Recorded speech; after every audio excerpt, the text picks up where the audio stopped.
Assalamualaikum warahmatullahi wabarakatuh. Innal hamdalillah nahmaduhu wa nasta'inuhu wa nastaghfiruh wa na'udzu billahi min shururi anfusina wa min sayyiati a'malina. Asyhadu an la ilaha illallah wahdahu la syarika lah. Iyyahu na'budu wa iyyahu nasta'in. Wa asyhadu anna Muhammadan 'abduhu wa rasuluh al-ba'utsu rahmatan lil 'alamin. Allahumma fashalli wa sallim wa karrim 'ala hadzal nabiyil karim nabiyyina Muhammadin wa 'ala alihi wa ashabihi wa man tabi'ahum salamiddin. Amma ba'd, fa ya alhamdirun usikum wa iyaya bitaqwallah wa ta'atihi la'allakum tuflihun. Allahumma la sahla illa ma ja'altahu sahla wa anta taj'alul hazna idza syi'ta sahla. Amma ba'd. Alhamdulillahirabbil alamin. Hadirin Bapak Ibu jamaah rahimakumullah, berbahagia hari ini kita kembali diberikan Allah kesehatan, diberikan Allah kesempatan, diberikan Allah tetap iman dan Islam kita. Semoga nikmat yang besar ini senantiasa bisa kita syukuri dengan berbanyak amal-amal kebaikan, amal-amal soleh, dan semoga Allah senantiasa berkenan menerima amal ibadah kita semuanya. Amin ya rabbal alamin.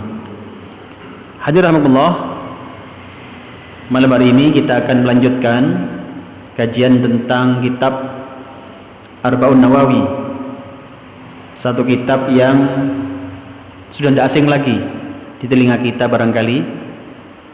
Kitab yang ditulis oleh seorang ulama yang sudah tidak asing, sangat terkenal di dunia Islam, di timur dan barat ya. Beliau adalah Imam Nawawi rahimahullah ta'ala. Hadirin rahmatullah, pada malam hari ini kita masuk pada pembahasan hadis yang kedua. Kalau sebelumnya pembahasan tentang niat, maka berbeda pada kesempatan kali ini, yakni pembahasan tentang apa itu Islam, apa itu iman, dan apa itu ihsan.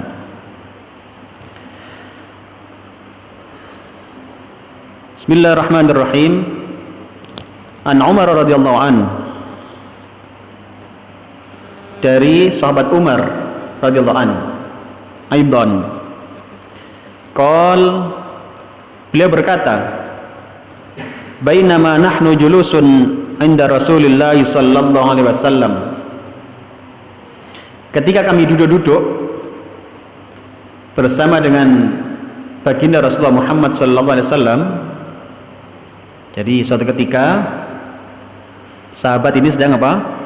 Duduk-duduk bersama dengan Rasulullah Muhammad sallallahu alaihi wasallam. Ya seperti inilah kira-kira, duduk-duduk begini antara sahabat Nabi dengan Rasulullah sallallahu alaihi wasallam. Dzata yaumin, suatu hari ya. Ittala alaina rajulun, tiba-tiba datang seorang laki-laki. Tiba-tiba hadir seorang laki-laki. Jadi tiba-tiba ini nggak diketahui asalnya ya. Tiba-tiba. Mungkin kalau bahasa Jawa apa? Mak bedunduk gitu ya. Mak bedunduk, ujuk-ujuk ya, ujuk-ujuk. Ittala alaina rajulun, tiba-tiba muncul seorang laki-laki, syadidun bayadis siyab, yang bajunya sangat putih. Jadi pakaiannya sangat putih. Bayangkan Pak, tiba-tiba muncul seorang laki-laki, bajunya sangat putih. Bayangkan misalkan di sinilah ya, pas ngaji begini, tiba-tiba muncul seorang laki-laki dengan baju putih. Kira-kira gimana Pak? bubar ngajinya. Langsung bubar. Hadirin, tiba-tiba muncul seorang laki-laki berbaju sangat putih, syadidu sawadis sya'r, dan rambutnya sangat hitam. Jadi bajunya sangat putih, rambutnya sangat hitam. Kira-kira kayak di sini kayak siapa ya kira-kira? Nggak ada yang hitam. Sudah nggak ada yang hitam. Wala ya'rifuhu minna ahadun. Tidak ada yang tahu dari mana. Jadi salah seorang di antara kami satu pun tidak ada yang ngerti dari mana orang ini tadi. Kira-kira antara mereka ini tanya-tanya lah, siapa tadi itu?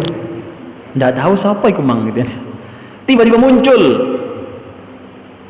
Nah,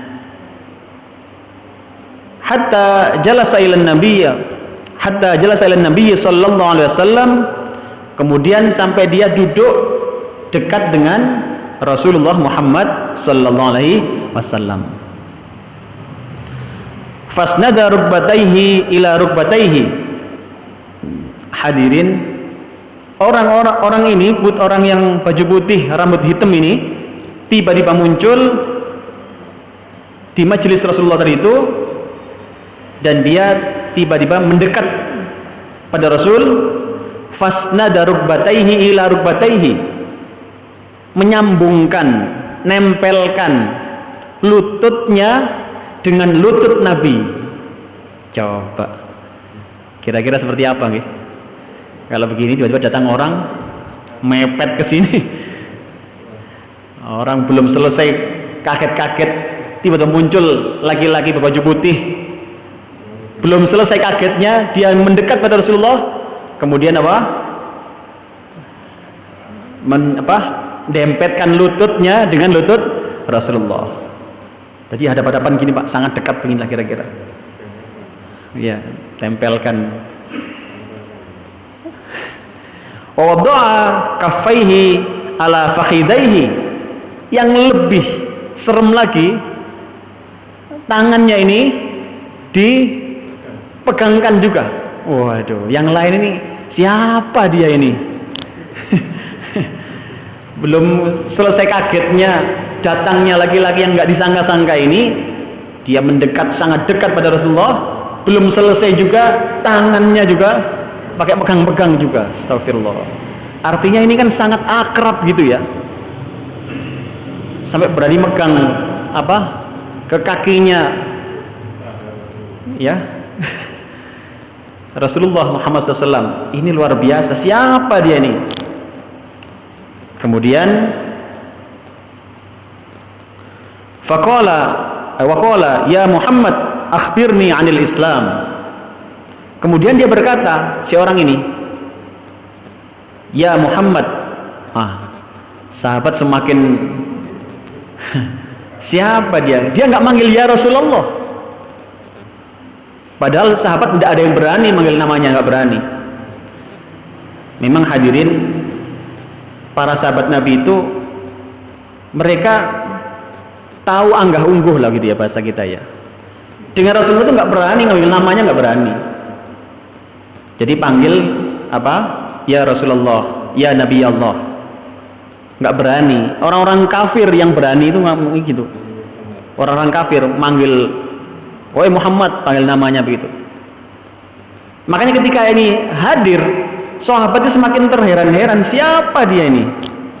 Kok begitu akrab nampaknya dengan Rasul, dan cara panggilnya nggak umum dengan para sahabat yang lain.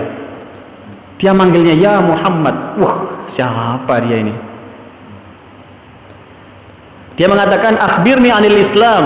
Wahai Muhammad, akhbirni 'anil Islam. Beritahu saya tentang apa itu Islam. Hadirin, ini yang luar biasa di sini kemudian sebagai pelajaran kita. Dia bertanya, ya Muhammad, beritahu saya apa itu Islam.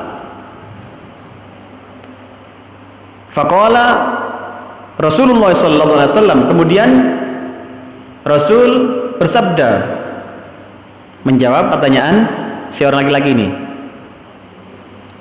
Beliau mengatakan, al-Islamu an tasyhada an la ilaha illallah wa anna Muhammadar Rasulullah wa tuqimas shalah wa tu'tiyaz zakah wa tasuma Ramadan wa tahujjal baita in istata'ta ilaihi sabila. Hadirin, orang ini tanya, wahai Muhammad, beritahu saya, apa itu Islam? Beliau menjawab, Islam adalah an tasyhada an la ilaha illallah wa anna Muhammadar Rasulullah. Yang pertama, engkau bersaksi bahwasannya tidak ada Tuhan yang disembah, tidak ada ilah yang patut disembah kecuali hanya Allah, dan Muhammad adalah utusan Allah. Kemudian wa tuqimas shalah. Yang kedua adalah engkau mendirikan salat. Wa tu'tiyaz zakah. Yang ketiga, engkau mengeluarkan zakat. Wa tasuma Ramadan. Yang keempat, engkau berpuasa bulan Ramadan. Wa tahujjal baita in istata'ta ilaihi sabila. Yang kelima, engkau berhaji ketika engkau mampu. Hadirin rahimakumullah, para ulama menjelaskan masalah ini bahwasannya Islam itu ada tingkat-tingkatannya, ada tingkatan-tingkatannya. Islam itu tingkatan paling bawah, atasnya adalah iman, paling atas adalah ihsan.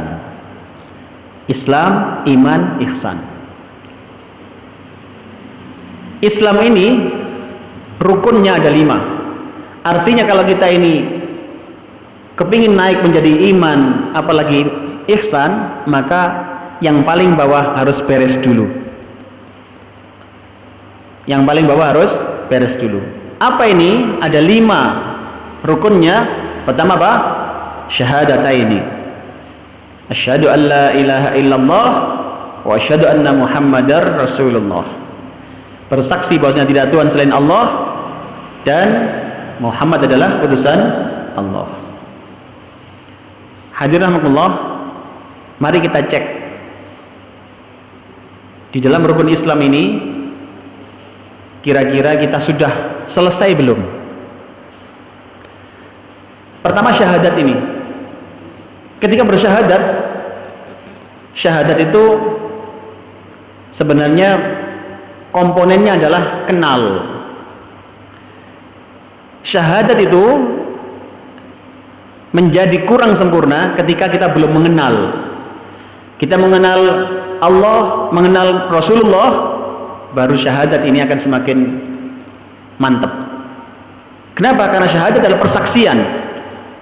La ilaha illallah, tidak ada Tuhan selain Allah.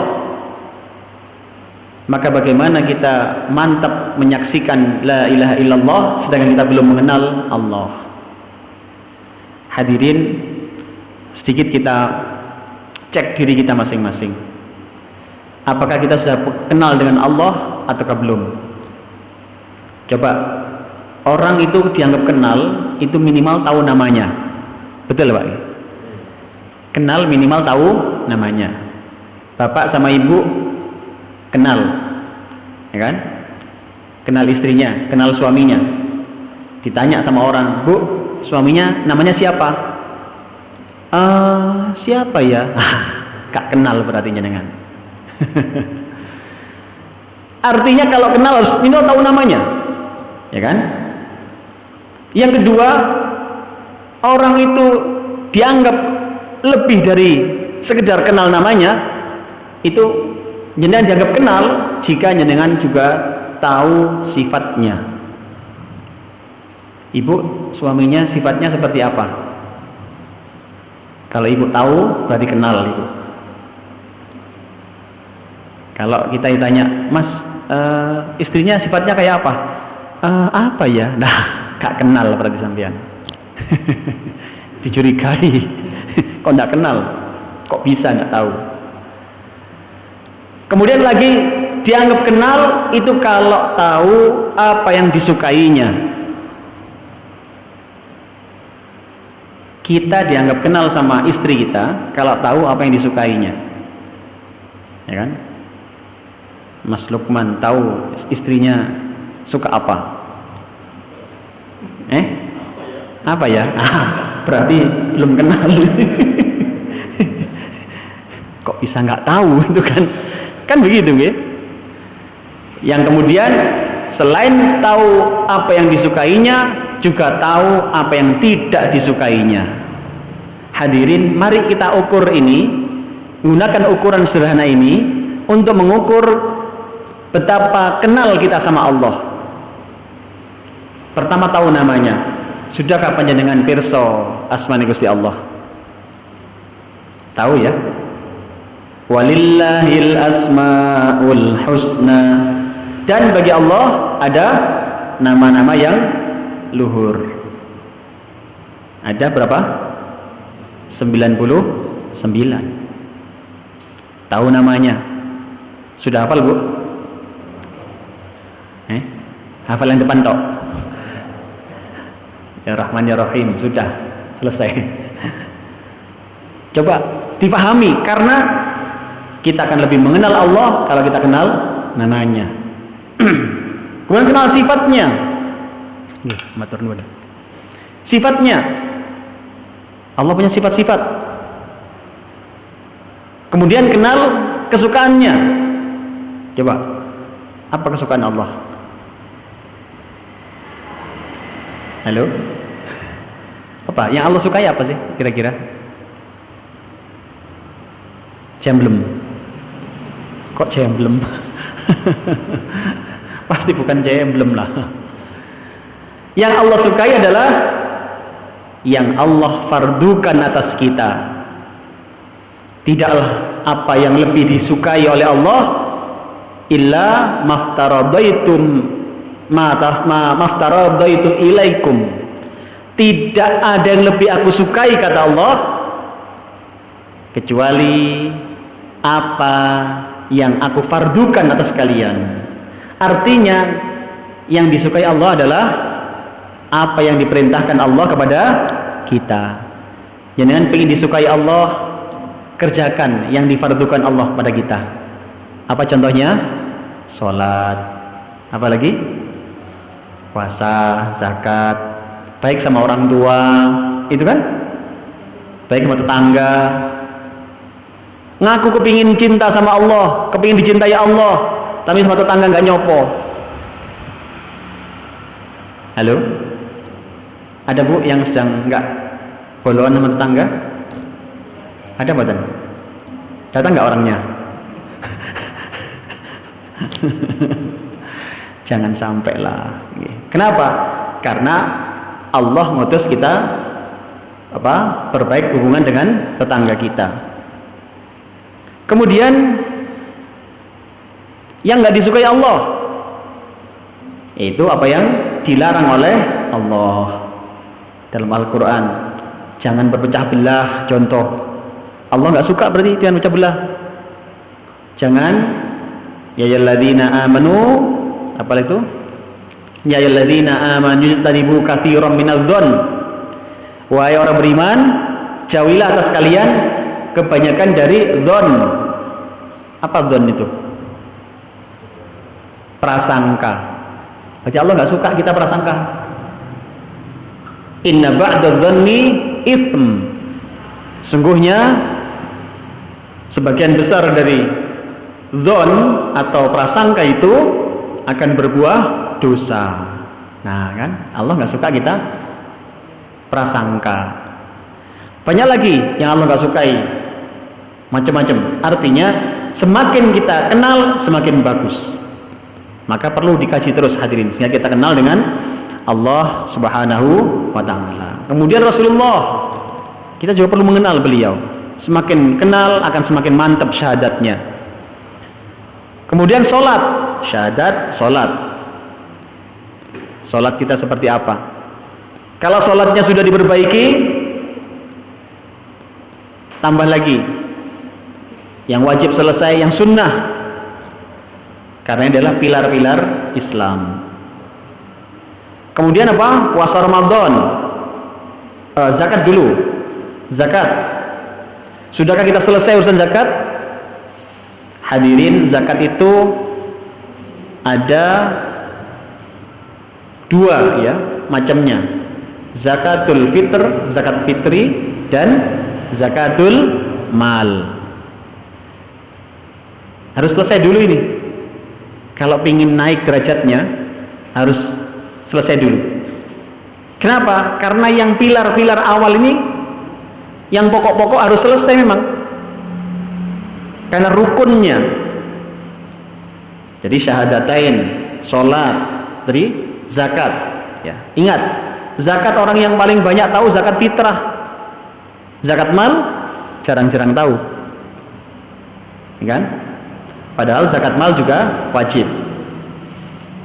Zakat mal salah satunya yang wajib adalah dari apa? Dari penghasilan. Punya penghasilan sebagai karyawan, sebagai apa? Pegawai negeri. Ada kewajiban mengeluarkan zakat. Berapa? 2,5%. Dari berapa? Dari minimal, jadi nisabnya adalah 85 gram emas. Jadi kalau panjenengan punya harta benda, punya bayaran yang jika setahun itu nilainya sama atau lebih dari 85 gram emas, berapa nilainya itu Pak? 85 gram gitu. Bukan 85 kilogram loh ya. 85 gram. Kalau 85 kilogram itu namanya Mas Parto. Ya. 85 gram itu nilainya berapa kalau diuangkan Pak? Berapa? Anggap 1 gram sekarang ini 900 gitu. 1 juta gitu. 1 juta sekarang. 1 juta. Ya Allah. Okay. Anggaplah naik turun. Kalau kita hitung misalkan 500 saja, misalkan 500, maka 500 dikalikan 85 gram itu ketemu uangnya berapa? 42,5 juta. Sehingga kalau orang memiliki harta benda seharga 42,5 juta dalam setahun, atau bayarannya, gajinya, penghasilannya senilai itu 85 gram emas tadi atau 42,5 juta, kalau diuangkan seandainya harganya 500.000 per gramnya setahun ya, maka dia wajib mengeluarkan 2,5%. Berapa berarti Pak? Kalau dari 42,5 juta berarti kira-kira keluarkannya berapa? Kalau jam segini nih kalau ditanya angka-angka jam segini tanya angka-angka Ustaz gak nyambung belas. Kalau 1 juta itu kan 25.000, nggih kan? Kalikan 40 kan? 25 kali 40 1 juta kan? Yang 2,5 berarti kira-kira berapa? Ya kurang lebih 1 juta ponjol didik. Nah, itu zakatnya hadirin ya. Jadi 2,5% dari total yang ada. Nah, ini zakat mal harus dikeluarkan Pak. Bahkan seseorang yang tidak mengeluarkan zakatnya, itu zakatnya akan menghancurkan hartanya. Jadi zakat kalau nggak dikeluarkan, dia akan merusak harta benda yang tercampur di dalamnya. Makanya kalau ingin harta kita ini apa senantiasa lancar, oke, jazakumullah khair, alhamdulillah.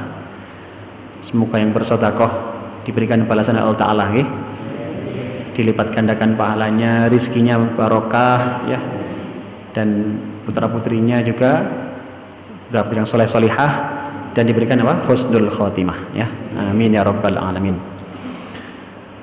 Kemudian hadirin, wa tasumu Ramadan, berpuasa bulan Ramadan. Artinya orang kalau ngaku Islam tapi puasa Ramadannya nggak beres, belum selesai Islamnya berarti. Belum selesai Islamnya.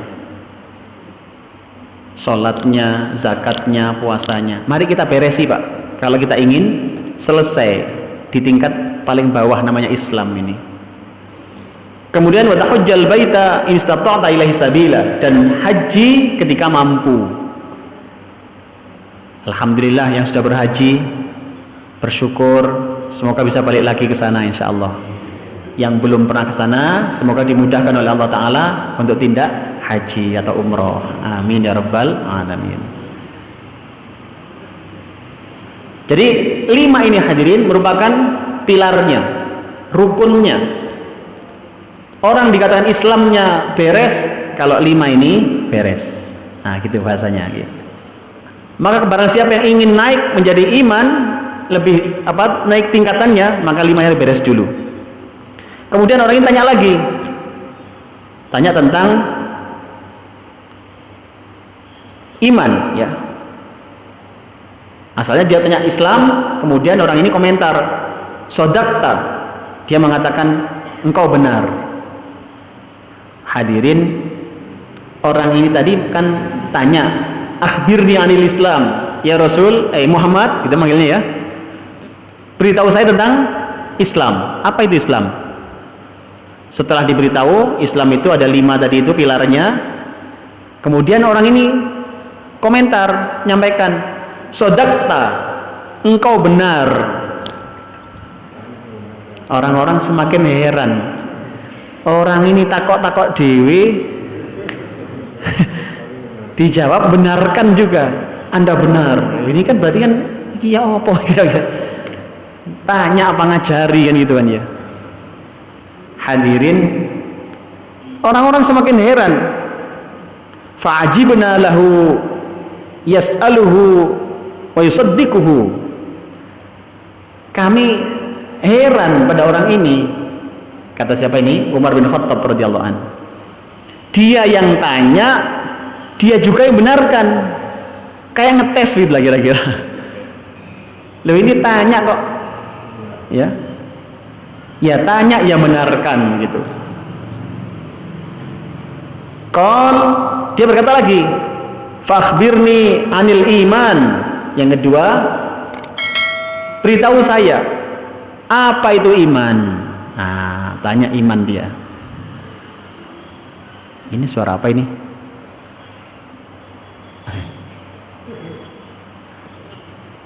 Jadi dia tanya iman. Qal antu'mina billahi wa malaikatihi wa kutubihi wa rusulihi wal yaumil akhiri wa tu'mina bil qadari khairihi wa syarrihi. Rasulullah menjawab, yang dimaksud iman itu apa sih? Katanya begitu. Beliau menjawab, antu'mina billahi, engkau beriman kepada Allah, satu. Wa malaikatihi, dan pada malaikat-malaikat Allah.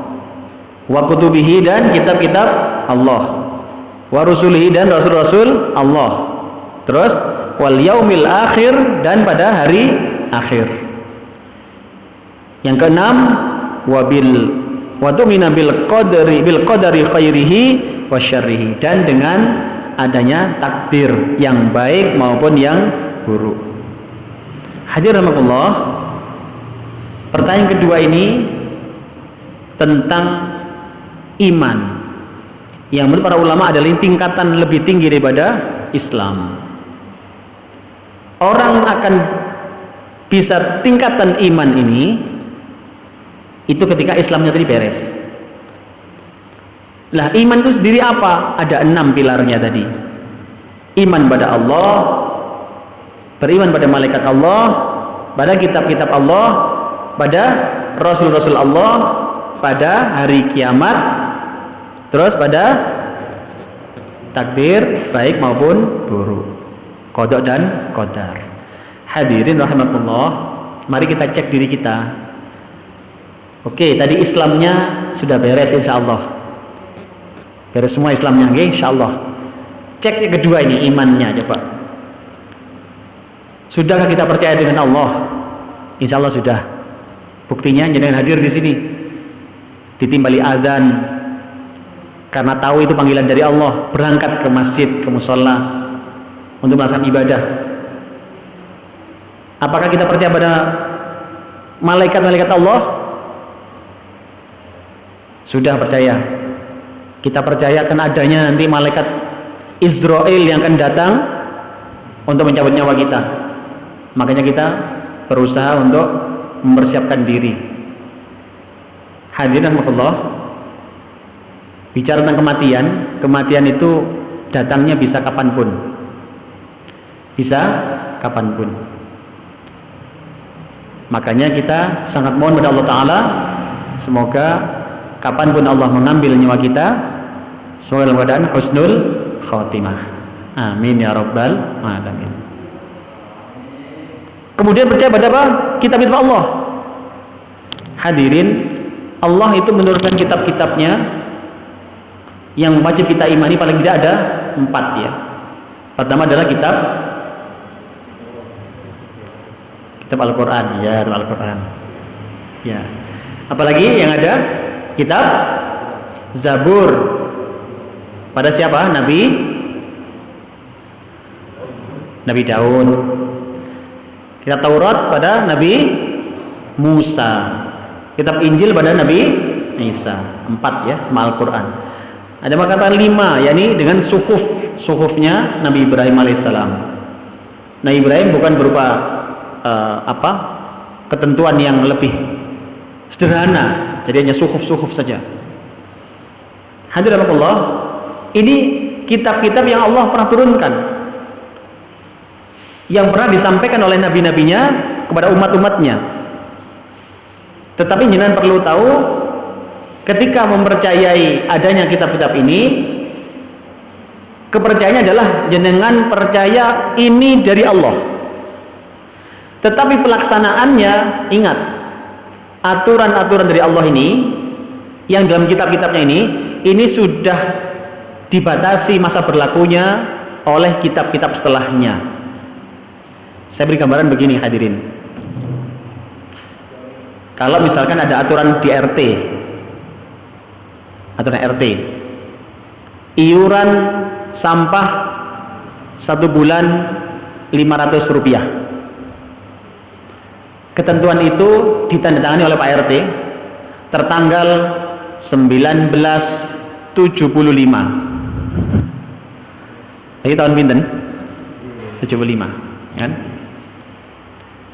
Kemudian ada aturan lagi muncul.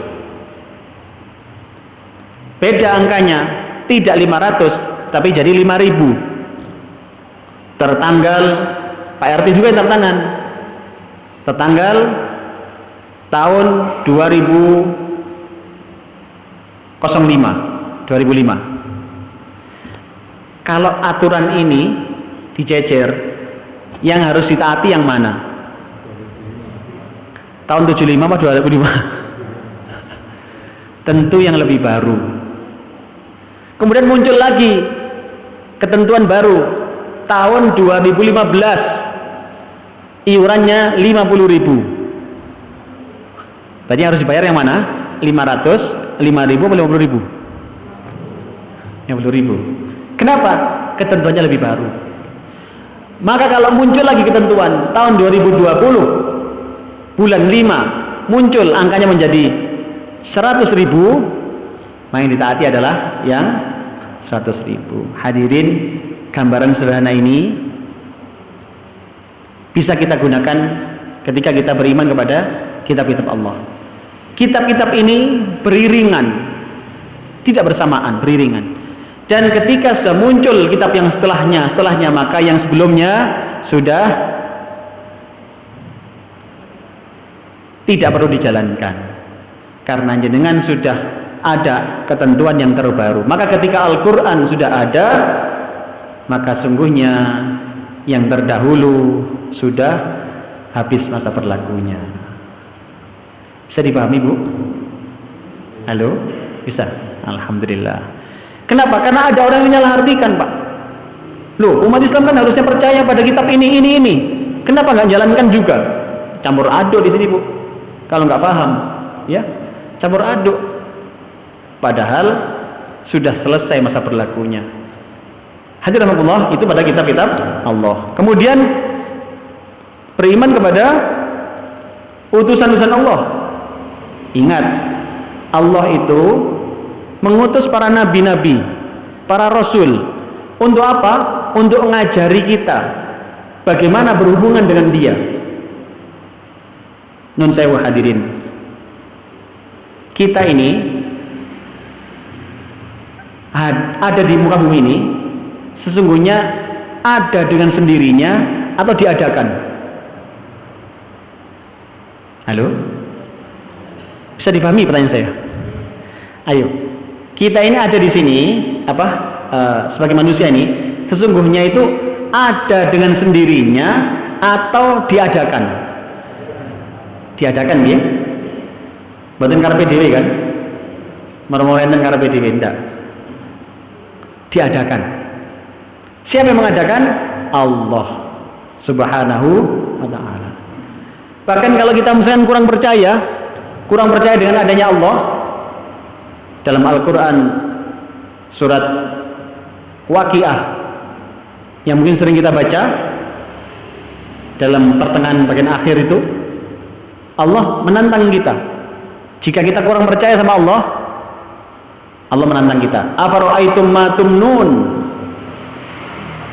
Apakah kalian tidak menyaksikan, tidak melihat janin yang ada di perut istri kalian itu?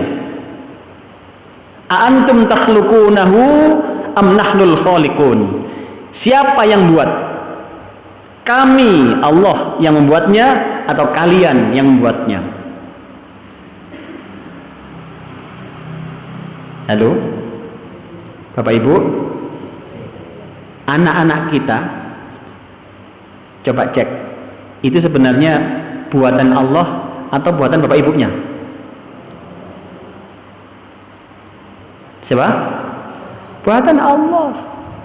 Loh, kalau itu buatan bapak ibunya, yakin ndak kok bernyambut gawe, Pak? Yakin ndak sempat kerja?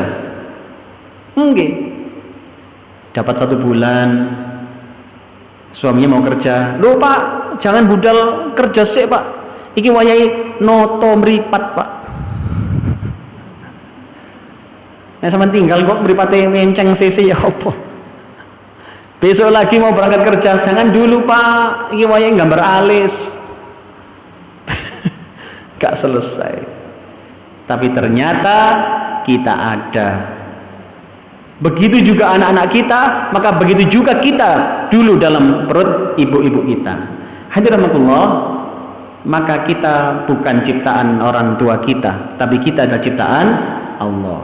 Nah, ketika kita ini menyadari ciptaan Allah, lantas bagaimana kita kepada Allah hubungannya? Bagaimana cara kita berhubungan dengan Allah pencipta kita?